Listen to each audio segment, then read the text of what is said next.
ಸಕ್ಕರೆ ಸಚಿವರು ಸ್ಥಳಕ್ಕೆ ಬಂದಾಗ ನಿರ್ಮಾಣವಾದಂತಹ ವಾತಾವರಣ ಇದು. ಗುರ್ಲಾಪುರದಲ್ಲಿ ಸದ್ಯ ಈ ರೀತಿಯ ಪರಿಸ್ಥಿತಿ ಇದೆ.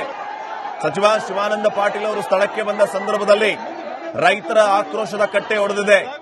ಸಚಿವ ಶಿವಾನಂದ ಪಾಟೀಲ್ ಅವರ ಕಾರ್ ಮೇಲೆ ಚಪ್ಪಲಿ ಎಸೆದಿದ್ದಾರೆ. ಸಚಿವ ಶಿವಾನಂದ ಪಾಟೀಲ್ ಅವರ ಕಾರ್ ಮೇಲೆ ಬಾಟ್ಲ್ ಎಸೆದಿದ್ದಾರೆ. ಈ ಮೂಲಕ ತಮ್ಮ ಆಕ್ರೋಶವನ್ನ ವ್ಯಕ್ತಪಡಿಸುವಂತಹ ಕೆಲಸ ಆಗಿದೆ. ಈ ಬಗ್ಗೆ ನಮ್ಮ ಜೊತೆಗೆ ಮಾತಾಡೋದಕ್ಕೆ ವಿಶೇಷ ಅತಿಥಿಗಳು ಕೂಡ ಜಾಯ್ನ್ ಆಗಿದ್ದಾರೆ. ಎಲ್ಲರನ್ನ ಮಾತಾಡಿಸ್ತಾ ಹೋಗೋಣ. ಮೊದಲದಾಗಿ ನಮ್ಮ ಸ್ಟುಡಿಯೋದಲ್ಲಿ ಬಿಜೆಪಿಯ ವಕ್ತಾರರಾಗಿರುವಂತಹ ಸತೀಶ್ ಕಡತನಮಲೆ ಅವರಿದ್ದಾರೆ. ಅವರನ್ನ ಕಾರ್ಯಕ್ರಮಕ್ಕೆ ಸ್ವಾಗತಿಸ್ತಾ ಇದ್ದೀನಿ. ಸತೀಶ್ ಕಡತನಮಲೆ ಅವರ ಕಾರ್ಯಕ್ರಮಕ್ಕೆ ಸ್ವಾಗತ. ನಿಮಗೆ ನಮಸ್ಕಾರ. ಹಾಗೇನೆ ರೈತ ಮುಖಂಡರಾಗಿರುವಂತಹ ಜಗದೀಶ್ ಪಾಟೀಲ್ ಅವರಿದ್ದಾರೆ. ಜಗದೀಶ್ ಪಾಟೀಲ್ ಅವರನ್ನು ಕೂಡ ಕಾರ್ಯಕ್ರಮಕ್ಕೆ ಸ್ವಾಗತಿಸ್ತಾ ಇದ್ದೀನಿ. ಪಾಟೀಲ್ ಅವರೇ, ಕಾರ್ಯಕ್ರಮಕ್ಕೆ ಸ್ವಾಗತ ನಿಮಗೆ. ಸರ್ ನಮಸ್ಕಾರ ಸರ್. ಹಾಗೇನೆ ಕೈಲಾಸನಾಥ ಮಹಾಸ್ವಾಮಿಗಳಿದ್ದಾರೆ. ಕೋಲಾರ ವಿಜಯಪುರ ಹೋರಾಟ ಸ್ಥಳದಿಂದ ನೇರ ಸಂಪರ್ಕದಲ್ಲಿದ್ದಾರೆ ನಮ್ಮ ಜೊತೆಗೆ. ಕೈಲಾಸನಾಥ ಮಹಾಸ್ವಾಮೀಜಿ, ಕಾರ್ಯಕ್ರಮಕ್ಕೆ ಸ್ವಾಗತ ನಿಮಗೆ.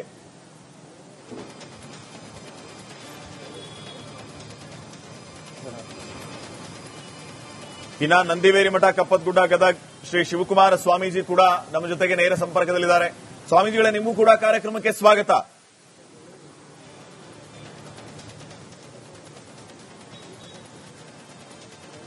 ಹಾಗೆಯೇ ಕಾಂಗ್ರೆಸ್ನ ವಕ್ತಾರರಾಗಿರುವಂತಹ ರಘು ದೊಡ್ಡೇರಿ ಅವರು ಕೂಡ ಇದ್ದಾರೆ. ಶರಣಾರ್ಥಿ. ಅವರನ್ನು ಕಾರ್ಯಕ್ರಮಕ್ಕೆ ಸ್ವಾಗತಿಸ್ತಾ ಇದ್ದೀನಿ. ರಘು ದೊಡ್ಡೇರಿ ಅವರೇ, ಕಾರ್ಯಕ್ರಮಕ್ಕೆ ಸ್ವಾಗತ. ಶರಣಾರ್ಥಿ. ನಮಸ್ಕಾರ. ಸತೀಶ್ ಕಡತನಮಲೆ ಅವರಿಂದ ನಾನು ಈ ಡಿಬೇಟ್ ಅನ್ನ ಆರಂಭ ಮಾಡ್ತಾ ಇದ್ದೀನಿ. ಸತೀಶ್ ಕಡತನಮಲೆ ಅವರೇ, ಇಚ್ಛಾಶಕ್ತಿಯ ಕೊರತೆಯ ರೈತರು ಇಷ್ಟು ಪ್ರತಿಭಟನೆ ಮಾಡ್ತಾ ಇದ್ದಾರೆ. ಸರ್ಕಾರ ಅವರ ಧ್ವನಿಯನ್ನ ಕೇಳೋದಕ್ಕೆ 8 ದಿನ ಬೇಕಾಯ್ತು. ಬೆಂಬಲ ಬೆಲೆ ಕೇಳ್ತಾ ಇದೀವಿ. ಬೇರೆ ರಾಜ್ಯಗಳ ಮಾದರಿಯಲ್ಲಿ ನಮಗೆ ಬೆಂಬಲ ಬೆಲೆ ಕೊಡಿ. ನಾವು ನಿಮ್ಮ ಮನೆ ಆಸ್ತಿ ಕೇಳ್ತಾ ಇಲ್ಲ, ನಿಮ್ಮ ಐಷಾರಾಮಿ ಬಂಗ್ಲೆಗಳನ್ನ ಕೇಳ್ತಾ ಇಲ್ಲ. ನಾವು ಕೇಳ್ತಾ ಇರೋದು ಒಂದು 200-300 ರೂಪಾಯಿ ಜಾಸ್ತಿ ಮಾಡಿ ಬೆಂಬಲ ಬೆಲೆ. ಅದನ್ನ ಕೊಡಲ್ಲ ಅಂತಂದ್ರೆ ನೀವ್ ಯಾಕೆ ಬೇಕು ಅಂತ ಪ್ರಶ್ನೆ. ಅವ್ರದ್ದು ಏನ್ ಹೇಳ್ತೀರಿ? ನೋಡಿ, ಇವತ್ತು ಮಾನ್ಯ ಸಿದ್ದರಾಮಯ್ಯನವರು ಬಹುಶಃ ಸೋತಿದ್ದಾರೆ ಅನ್ಕೊಂಡಿದ್ದೀನಿ ನಾನು. ಕಾರಣ ಅಂತಂದ್ರೆ ಸಕ್ಕರೆ ಕಾರ್ಖಾನೆಯ ಮಾಲೀಕರ ಮೇಲುಗೈ ಸಾಧಿಸಿದ್ದಾರೆ ಇವತ್ತು. ಕಾರಣ ಏನಂತಂದ್ರೆ ಇಡೀ ರಾಜ್ಯದಲ್ಲಿ 7,500 ಲಕ್ಷ ಹೆಕ್ಟೇರ್ ಪ್ರದೇಶದಲ್ಲಿ, ಅಂದ್ರೆ 7.5 ಲಕ್ಷ ಹೆಕ್ಟೇರ್ ಪ್ರದೇಶದಲ್ಲಿ ಕಬ್ಬು ಬೆಳೆಗಾರರು ಬೆಳೀತಾ ಇರ್ತಕ್ಕಂಥ ಪ್ರದೇಶ ನಮ್ದು. ಅಷ್ಟೆಲ್ಲ ಇದ್ರೂ ಕೂಡ ನಮ್ಮಲ್ಲಿ ಇರ್ತಕ್ಕಂಥದ್ದು 99 ಕಾರ್ಖಾನೆಗಳಿದೆ.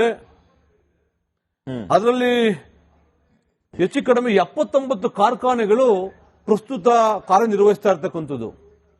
36 ಕಾರ್ಖಾನೆಗಳು ಎಥನಾಲ್ ತಯಾರು ಮಾಡತಕ್ಕಂಥ ಕಾರ್ಖಾನೆಗಳಲ್ಲಿದೆ. ಕೇಂದ್ರ ಸರ್ಕಾರ ರೈತರಿಗೆ ತ್ವರಿತಗತಿಯಲ್ಲಿ ಅವರಿಗೆ ಸಕ್ಕರೆ ಅರಳಿಕೆ ಏನು ಕಬ್ಬು ಸಪ್ಲೈ ಮಾಡ್ತಾರೆ, ಇಮಿಡಿಯೇಟ್ ಆಗಿ ಅವ್ರು ದುಡ್ಡು ರಿಲೀಸ್ ಮಾಡಬೇಕು ಅಂತೇಳಿ 15,948 ಕೋಟಿ ರೂಪಾಯಿನ ಬಿಡುಗಡೆ ಮಾಡ್ತು. 2006ರಲ್ಲಿ ಅಮೆಂಡ್ಮೆಂಟ್ ಆಯ್ತು. ಏನಂತ ಅಂತಂದ್ರೆ ಇದೇ ರೀತಿ ಕಬ್ಬು ಬೆಳೆಗಾರರಿಗೆ ಸಮಸ್ಯೆ ಆಗ್ತಾ ಇದೆ. ಕಬ್ಬು ಏನ್ ಸಪ್ಲೈ ಮಾಡಿದ 15 ದಿನದೊಳಗಡೆ ಅವ್ರ ಅಕೌಂಟಿಗೆ ದುಡ್ಡು ಹೋಗಬೇಕು ಅಂತೇಳಿ ಕಾನೂನು ತಿದ್ದುಪಡಿ ಮಾಡಿದ್ರು. ಇದುವರೆಗೂ ಕೂಡ ಜಾರಿ ಆಗಲಿಲ್ಲ. ಸರ್ಕಾರಕ್ಕೆ ರೈತರ ಮೇಲೆ ಇಚ್ಛಾಶಕ್ತಿ ಇದ್ದಿದ್ದೇ ಆಗಿದ್ರೆ ಇವತ್ತು ಸಿದ್ದರಾಮಯ್ಯನವರು ಕ್ರಮ ತಗೊಳ್ಬೇಕಿತ್ತು. ಇವತ್ತು ಕೂಡ ಕಬ್ಬು ಅರಲಿಕ್ಕೆ ಸಕ್ಕರೆ ಕಾರ್ಖಾನೆಗಳಿಗೆ ಕಬ್ಬು ಸಪ್ಲೈ ಮಾಡಿದ ಮೇಲೆ 10ರಿಂದ 15 ತಿಂಗಳು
ಸಕ್ಕರೆ ಸಚಿವರು ಸ್ಥಳಕ್ಕೆ ಬಂದಾಗ ನಿರ್ಮಾಣವಾದಂತಹ ವಾತಾವರಣ ಇದೆ. ಗುರ್ಲಾಪುರದಲ್ಲಿ ಸದ್ಯ ಈ ರೀತಿಯ ಪರಿಸ್ಥಿತಿ ಇದೆ. ಸಚಿವ ಶಿವಾನಂದ ಪಾಟೀಲ್ ಅವರು ಸ್ಥಳಕ್ಕೆ ಬಂದ ಸಂದರ್ಭದಲ್ಲಿ ರೈತರ ಆಕ್ರೋಶದ ಕಟ್ಟೆ ಒಡೆದಿದೆ. ಸಚಿವ ಶಿವಾನಂದ ಪಾಟೀಲ್ ಅವರ ಕಾರ್ ಮೇಲೆ ಚಪ್ಪಲಿ ಎಸೆದಿದ್ದಾರೆ. ಸಚಿವ ಶಿವಾನಂದ ಪಾಟೀಲ್ ಅವರ ಕಾರ್ ಮೇಲೆ ಬಾಟ್ಲ್ ಎಸೆದಿದ್ದಾರೆ. ಈ ಮೂಲಕ ತಮ್ಮ ಆಕ್ರೋಶವನ್ನ ವ್ಯಕ್ತಪಡಿಸುವಂತಹ ಕೆಲಸ ಆಗಿದೆ. ಈ ಬಗ್ಗೆ ನಮ್ಮ ಜೊತೆಗೆ ಮಾತಾಡೋದಕ್ಕೆ ವಿಶೇಷ ಅತಿಥಿಗಳು ಕೂಡ ಜಾಯ್ನ್ ಆಗಿದ್ದಾರೆ. ಎಲ್ಲರನ್ನ ಮಾತಾಡಿಸ್ತಾ ಹೋಗೋಣ. ಮೊದಲದಾಗಿ ನಮ್ಮ ಸ್ಟುಡಿಯೋದಲ್ಲಿ ಬಿಜೆಪಿಯ ವಕ್ತಾರರಾಗಿರುವಂತಹ ಸತೀಶ್ ಕಡತನಮಲೆ ಅವರಿದ್ದಾರೆ. ಅವರನ್ನ ಕಾರ್ಯಕ್ರಮಕ್ಕೆ ಸ್ವಾಗತಿಸ್ತಾ ಇದ್ದೀನಿ. ಸತೀಶ್ ಕಡತನಮಲೆ ಅವರ ಕಾರ್ಯಕ್ರಮಕ್ಕೆ ಸ್ವಾಗತ ನಿಮಗೆ. ನಮಸ್ಕಾರ. ಹಾಗೇನೆ ರೈತ ಮುಖಂಡರಾಗಿರುವಂತಹ ಜಗದೀಶ್ ಪಾಟೀಲ್ ಅವರಿದ್ದಾರೆ. ಜಗದೀಶ್ ಪಾಟೀಲ್ ಅವರನ್ನು ಕೂಡ ಕಾರ್ಯಕ್ರಮಕ್ಕೆ ಸ್ವಾಗತಿಸ್ತಾ ಇದ್ದೀನಿ. ಪಾಟೀಲ್ ರೇ, ಕಾರ್ಯಕ್ರಮಕ್ಕೆ ಸ್ವಾಗತ ನಿಮಗೆ. ಸರ್ ನಮಸ್ಕಾರ ಸರ್. ಹಾಗೇನೆ ಕೈಲಾಸನಾಥ ಮಹಾಸ್ವಾಮಿಗಳಿದ್ದಾರೆ. ಕೋಲಾರ ವಿಜಯಪುರ ಹೋರಾಟ ಸ್ಥಳದಿಂದ ನೇರ ಸಂಪರ್ಕದಲ್ಲಿದ್ದಾರೆ ನಮ್ಮ ಜೊತೆಗೆ. ಕೈಲಾಸನಾಥ ಮಹಾಸ್ವಾಮೀಜಿ, ಕಾರ್ಯಕ್ರಮಕ್ಕೆ ಸ್ವಾಗತ ನಿಮಗೆ.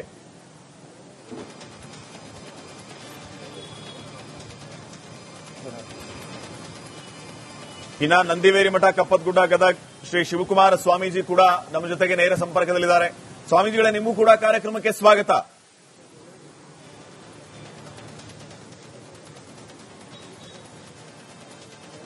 ಹಾಗೆಯೇ ಕಾಂಗ್ರೆಸ್ನ ವಕ್ತಾರರಾಗಿರುವಂತಹ ರಘು ದೊಡ್ಡೇರಿ ಅವರು ಕೂಡ ಇದ್ದಾರೆ. ಶರಣಾರ್ಥಿ.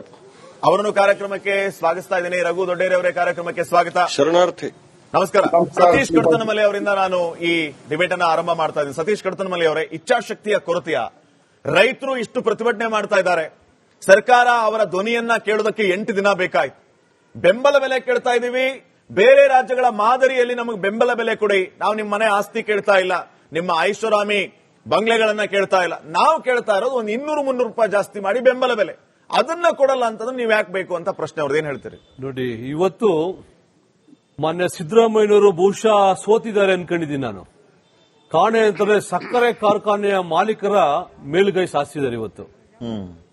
ಕಾರಣ ಏನಂತಂದ್ರೆ ಇಡೀ ರಾಜ್ಯದಲ್ಲಿ 7,500 ಲಕ್ಷ ಹೆಕ್ಟೇರ್ ಪ್ರದೇಶದಲ್ಲಿ, ಅಂದ್ರೆ 7.5 ಲಕ್ಷ ಹೆಕ್ಟೇರ್ ಪ್ರದೇಶದಲ್ಲಿ ಕಬ್ಬು ಬೆಳೆಗಾರರು ಬೆಳೀತಾ ಇರ್ತಕ್ಕಂಥ ಪ್ರದೇಶ ನಮ್ದು. ಅಷ್ಟೆಲ್ಲ ಇದ್ರೂ ಕೂಡ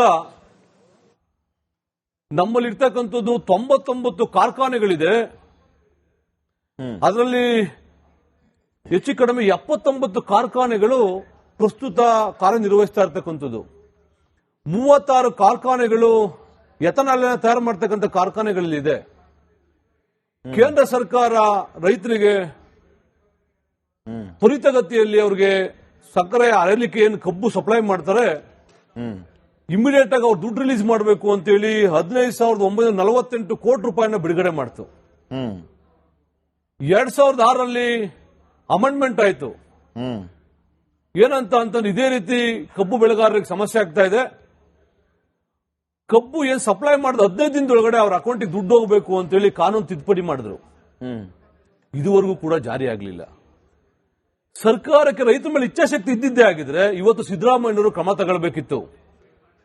ಇವತ್ತು ಕೂಡ ಕಬ್ಬು ಅರಲಿಕ್ಕೆ ಸಕ್ಕರೆ ಕಾರ್ಖಾನೆಗಳಿಗೆ ಕಬ್ಬು ಸಪ್ಲೈ ಮಾಡಿದ ಮೇಲೆ 10 ರಿಂದ 15 ತಿಂಗಳು